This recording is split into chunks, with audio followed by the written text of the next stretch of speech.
2 number বল কি বেরোলো? P equals to V into Q by T. V into Q by T. By T, কিউটা ক্যাপিটালও লিখতে পারি, অসুবিধা নেই। P 3 number V into I. P equal to V into I. V I 4, আর V equals to I square R. P equal to I square R. I square R, এটা হচ্ছে ওমের সূত্র থেকে পেয়েছি। 5 P equals to V square by R. V square by R. আপাতত আমাদের এই কটা ফর্মুলা এসেছে।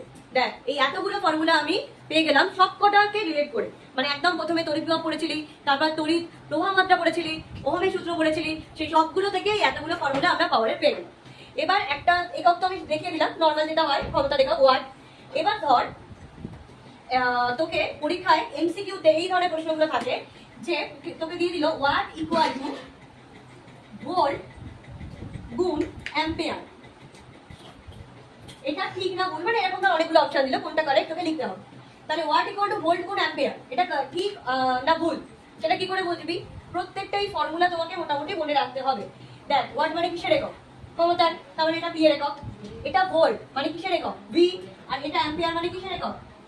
সরি, অ্যাম্পিয়ার মানে হচ্ছে তড়িৎ প্রবাহ মাত্রার একক, তো মানে আই, আই এর একক তো অ্যাম্পিয়ার। আর তড়িৎ বিভবের একক হচ্ছে যেটা ভোল্ট, সবগুলো এসে একক। তাহলে ভোল্ট হচ্ছে তড়িৎ বিভবকে আমরা ভি দিয়ে লিখি, আর অ্যাম্পিয়ার মানে হচ্ছে তড়িৎ প্রবাহ মাত্রা, যেটাকে আমরা আই দিয়ে লিখি। আর ওয়াট যেটা পাওয়ার, তার মানে আমাদের কি এলো? পাওয়ার ইকুয়াল টু ভি গুণ আই। তার মানে এই ফর্মুলাটা থেকে আসছে, তাই তো? তার মানে এটা কিন্তু কারেক্ট অপশন। আবার এটাও আসতে পারে যে